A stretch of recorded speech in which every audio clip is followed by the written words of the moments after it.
E eu já estou com o Dr. Leandro Teles. Seja bem-vindo. Obrigado, Kátia. Vai, tudo bom? Tudo bem, e você? Tô bem também. Hoje vamos falar sobre tipos de ansiedade. Que tema, hein?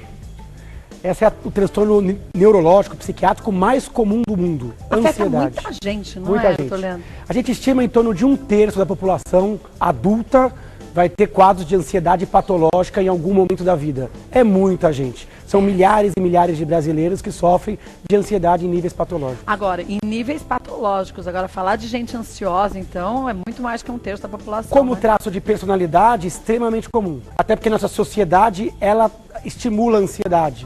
A velocidade da informação, a quantidade de afazeres, nosso ritmo de sono, isso favorece as pessoas a se sentirem muito ansiosas no dia a dia. Olha, a gente tem mitos e verdades aqui, vamos ver? Vamos lá. Olha, ansiedade é sempre sinal de doença. Isso é um mito. É um mito. Então a ansiedade, ela é uma resposta normal do nosso corpo, do nosso cérebro.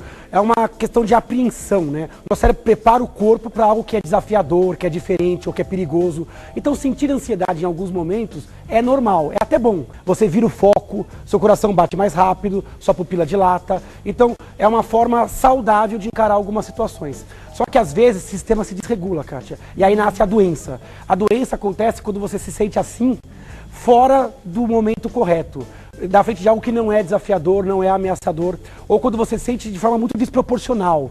Os sintomas são muito avassaladores. O risco vai e o sintoma fica. Então você tem ansiedade, às vezes, no dia a dia, no encontro social, ou que você perde o sono. Até normal. Então, na verdade, Pontinho, né? um pouco de ansiedade é normal. Tem que ter um alvo, tem que ser proporcional e tem que ter uma duração curta. Se você tem fora do contexto desproporcional ou por muito tempo, você está doente, você está adoecendo. Então é importante você rever alguns conceitos para voltar à normalidade. Vamos ver mais uma? Bora. Pessoas com muita ansiedade raramente apresentam sintomas físicos. Isso é um mito, é um absurdo. A ansiedade, ela traz sintomas psíquicos, por exemplo, medo, pressão antecipatória, se preocupar com o futuro, foco no futuro, insegurança, irritabilidade, intolerância. A ansiedade traz sintomas também cognitivos, como desatenção, déficit de memória, e traz muito sintoma físico. Tem muita gente que sente ansiedade no corpo, com tontura, uma sensação que está num barco, está meio assim desequilibrado, com o coração que dispara fora de hora. Quer dizer, você não aconteceu nada, é como se tivesse aquela descarga de adrenalina? Exatamente. Como não? Existe uma descarga de adrenalina, como se fosse um alarme desregulado. Sei. Por exemplo, um alarme de incêndio, tem que disparar quando está pegando fogo. Sim, ele Ele dispara fora do horário. Pode respiração curta, tem gente que procura o médico com falta de ar e ansiedade. Às vezes desarranjo intestinal, problemas sexuais, ejaculação precoce, baixa libido, insônia. Então, a ansiedade ela se manifesta na parte psíquica, na parte física e na parte cognitiva. Então, ela é uma doença que simula outras tantas doenças, né? Então, a pessoa pode ter dores de cabeça, tensão muscular, por isso que é uma doença tão complicada. E por isso que muitas vezes o diagnóstico é demorado, né? É muito comum a pessoa não reconhecer. Ela acha que o problema está num outro órgão. Então, às vezes, ela procura o médico com dor de cabeça e vai ver, era a ponta de um iceberg. O resto era ansiedade. Mas sabe o que eu acho engraçado? O nosso corpo é tão sábio, mas às vezes ele prega uma peça na gente, né? Porque a gente acha que a gente não está tão tenso. Mas se a gente analisar friamente, a gente está muito mais tenso do que a gente acha que está, né? É que o nosso corpo, Kátia, ele aguenta muito. Se a gente pegar organismos jovens, as coisas vão ser impostas, o corpo vai dando um jeito. Ele aperta mais um pouquinho, dá mais um jeito, só que de repente parece que ele estoura de uma vez só. Então a ansiedade quase sempre é fruto já de um acúmulo de estressores, né? E aí você fica com essa inabilidade. A pessoa ansiosa, ela funciona como uma lupa, ela amplifica muito o sofrimento. Um pequeno estresse passa a ficar grande. Gigante, né? Mas você tem razão, a gente aguenta demais e o nosso corpo às vezes demora para pedir socorro. E quando pede, nem sempre ele é claro. Às vezes ele apita num outro órgão para avisar, tá na hora de frear, né? Frear, desacelerar, né? Tá na hora de rever alguns conceitos, alguns hábitos para trazer de volta à normalidade. Bom, volta e tem mais mito e verdade, tem muita pergunta também agora, você vê, né?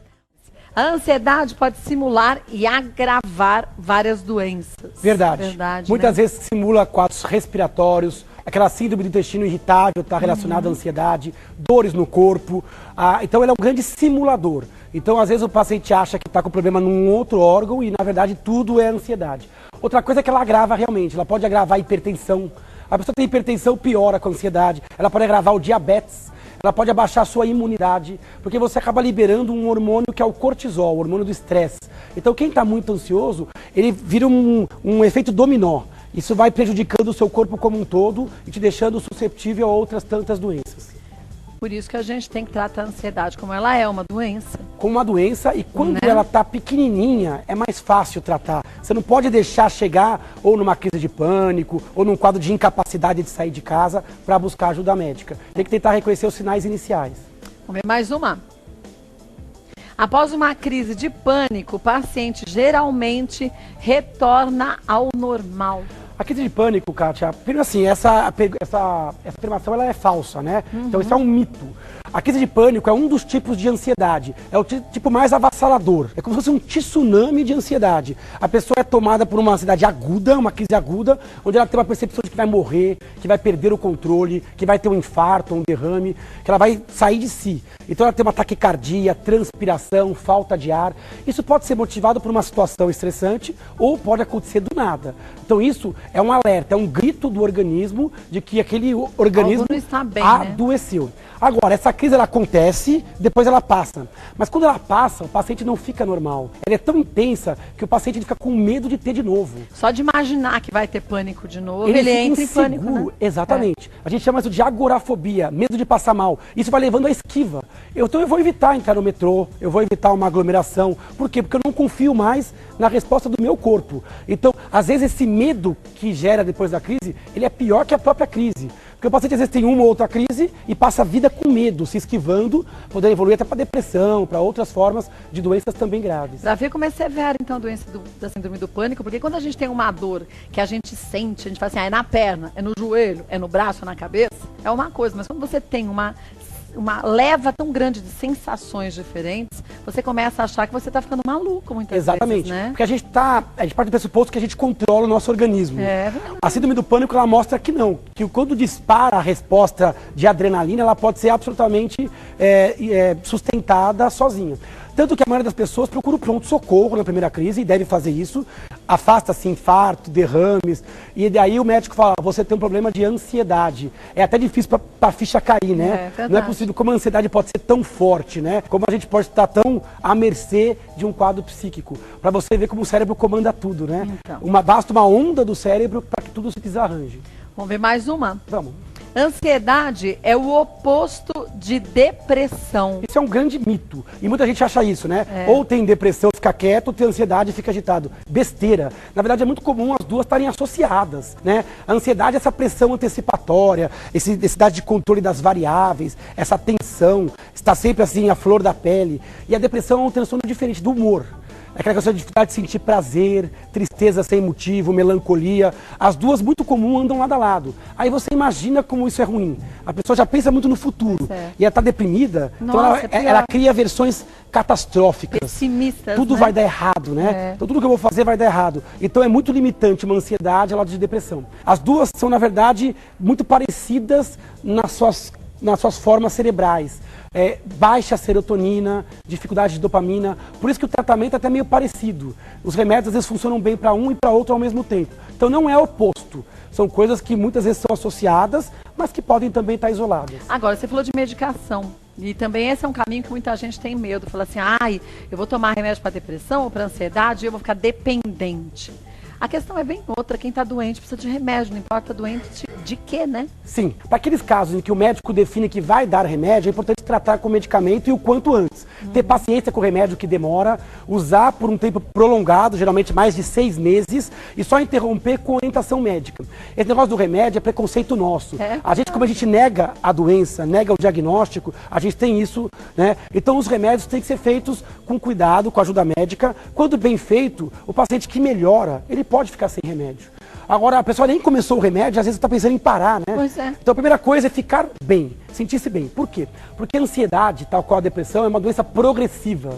Se você ficar ali, não trata, ela vai crescendo e vai te tomando. E aí você pode ter formas graves, que nem o remédio melhora. Agora, não é só remédio, Kátia. Mudança do estilo de vida, determinação de gatilhos, terapia. Para ansiedade tem um tipo de terapia muito bom, que é a terapia cognitivo-comportamental, mas a psicoterapia clássica também é boa. Se você aliar essas 3 coisas, você vai ter um sucesso maior no seu tratamento. depende da gente. 90%, não é, do tratamento é a postura da gente. Que reconhecer, ter né? humildade para aceitar o diagnóstico e buscar ajuda especializada de um médico que você confie e que possa ser um parceiro nesse seu tratamento inicial. Vamos ver mais uma? Vamos.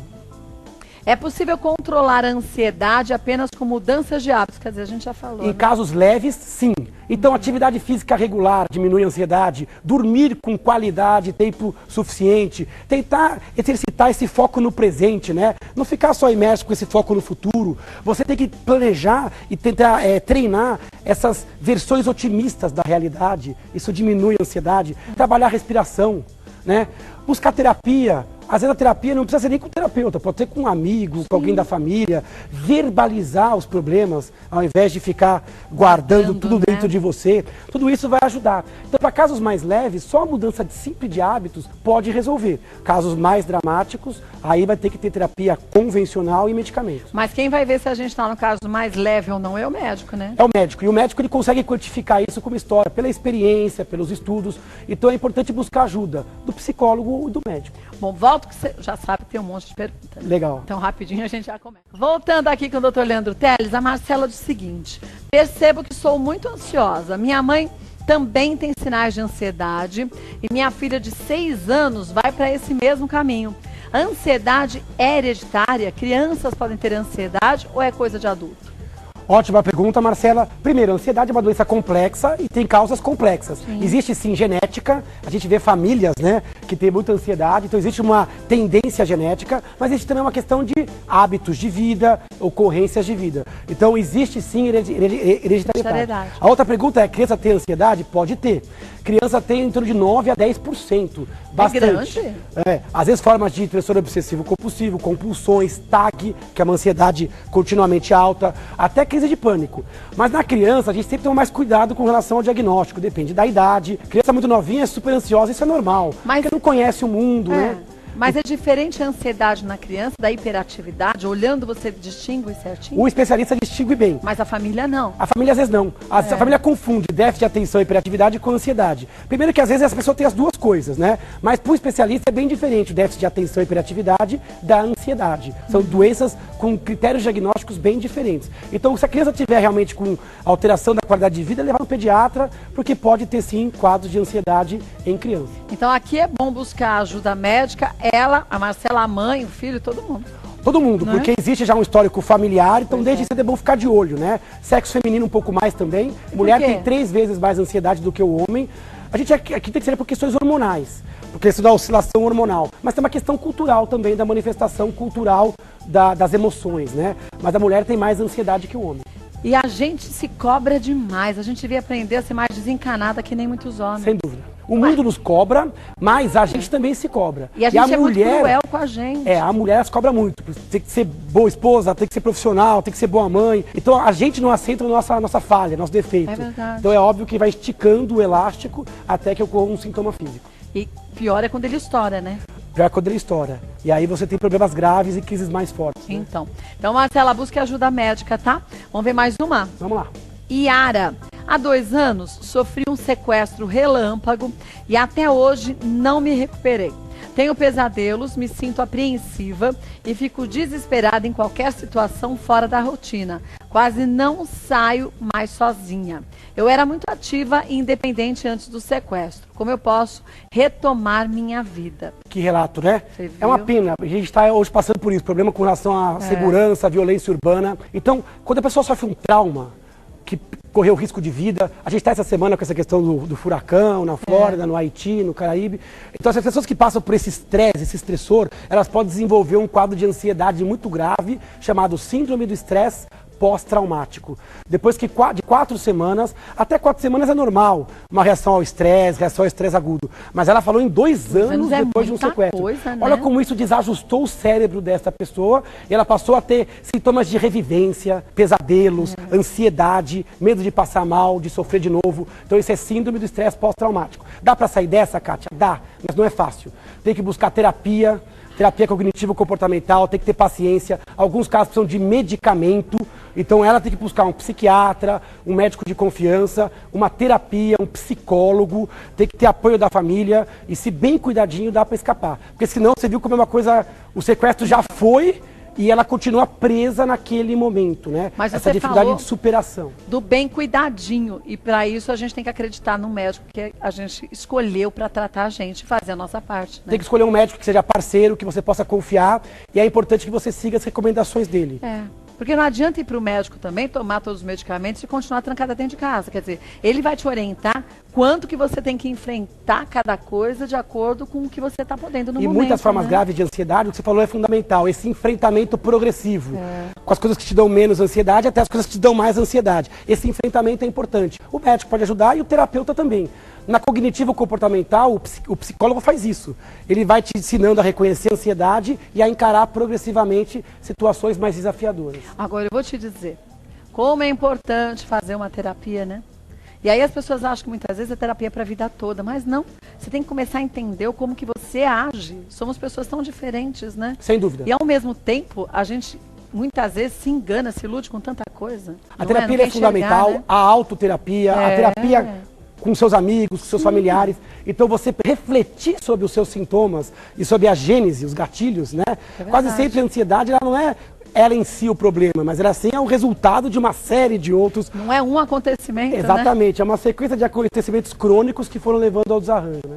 Então, Yara, busque uma ajuda médica, viu? Não se conforme com essa situação, não, viu? Sem dúvida. Vamos ver mais uma? Vamos lá. Rosângela, nos últimos meses tenho me sentido estranha, irritada e tensa, com dificuldades para pegar no sono. Sinto tonturas, falta de ar e dor de cabeça quase todos os dias. Por 2 vezes tive sensação de morte e desespero, formigamento e um aperto forte no peito. Passei em clínicos, mas me disseram que estou com a saúde perfeita.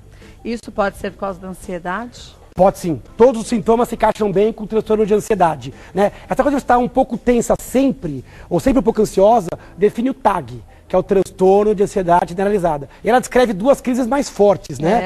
Onde ela teve um tsunami, um aumento agudo da ansiedade que lembram a síndrome do pânico. É muito comum você associar vários tipos de ansiedade no mesmo paciente. Ela vai evoluir com medo de passar mal, vai evoluir com esquiva, às vezes com isolamento, e aí vai surgir a depressão. Então é importante buscar ajuda. Tudo isso pode ser da ansiedade. Ela pode alterar o coração, o pulmão, o intestino, a vida sexual, a vida social. A ansiedade pode acabar com o casamento? Pode. Pode levar a pessoa ao desemprego? Pode. Pode levar a pessoa à incapacidade? Pode. A gente tem que respeitar a ansiedade porque ela desarranja todo o organismo. Esse relato também está muito bem feito, tal qual o anterior com relação ao estresse pós-traumático. E aqui a gente tem um exemplo que muita gente em casa deve estar se reconhecendo nele. Espelhando agora. Aqui, ó, me disseram que estou com a saúde perfeita. Quer dizer, se faz os exames, parece que você não tem nada mesmo, né?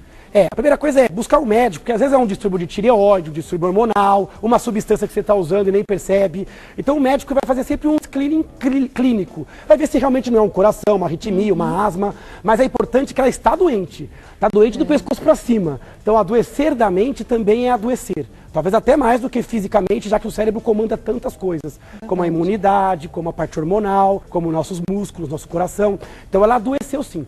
Acho que o que ela quis dizer é que os clínicos afastaram causas clínicas. Então eu estou bem. Não, você está mal, continua estando mal. E nem tudo aparece em exame. Tem muita coisa que aparece na conversa com o médico. Por isso que é importante essa confiança que a gente tem que ter no médico que cuide da gente. E a gente falar tudo que a gente sente de verdade. Sem preconceito. O médico vai achar que eu estou louca. Não vai achar que você está louca, que você está sentindo, não é? Sem dúvida. Olha, vou mostrar para vocês o livro que vai ser lançado agora, terça-feira, antes que eu me esqueça. São técnicas, hábitos e dicas para afiar a mente e aperfeiçoar a memória. Isso aqui vale para todas as pessoas em qualquer idade, né? Todas as pessoas. O livro foi feito com muito carinho, é um trabalho aí de 3 anos. Agradeço, inclusive, aqui a participação, nossas pautas. Muita foi compilado de coisas que a gente fala aqui. É um livro, tem coisa sobre estudante, sobre envelhecimento normal e patológico. Legal. É um livro para você ajudar o seu cérebro a ter mais memória, mais atenção, criatividade, mais equilíbrio emocional. É um livro para leigos, da dona de casa, ao empresário, ao estudante. Todo mundo, né? Eu acho um livro bacana. A gente sabe muito sobre, às vezes, nutrição, esporte, mas a gente não faz tanto pelo nosso cérebro, né? Então aí tá uma boa dica aí para uma leitura no fim do ano. Que é o comandante do corpo todo, né? Que é quem controla. O convite está feito, né? Então dia 18 de outubro. Agora, terça-feira. 18 de outubro, terça não, a próxima outra. Dia do médico, inclusive. Verdade. Dia de São Lucas, inclusive. Vai ser aqui na Paulista, numa livraria do Conjunto Nacional. Que E na legal. internet ele já está à venda. Também nas principais livrarias do país, ele já está à venda. Então, olha, sugestão fantástica de presente, gente. Às vezes você vai precisar dar um presente, não Para sabe o você que dá. mesmo, inclusive. Vamos, Fazer o seu auto-presente Você já primeiro. compra um para você e o outro para outra pessoa, Ou né? empresta, né? Se for uma pessoa querida de perto. O seu, inclusive, já está aí, Kátia. Fiz uma Obrigada. dedicatória para você. Oba, pra você vou ler. ler. Adoro. Você sabe que eu sou sua fã, né? Eu agradeço. Pessoalmente e profissionalmente. recíproco. Obrigado. Olha, eu vou passar para vocês o site do Dr. Leandro Teles, www.leandroteles.com.br, leandroteles.com.br. Facebook também tem. O Facebook, Neurologista Leandro Teles. Neurologista Leandro Teles, só dar uma curtidinha e acompanhar nossas matérias. E no Instagram, Neuro Leandro Teles. E ali você tem as fotinhos, passeios em família e tudo mais. Porque isso faz parte da vida. Sem dúvida. E tem que fazer, né? Obrigada. Bom Estarei lá, viu? Dia 18, hein? Vai perder.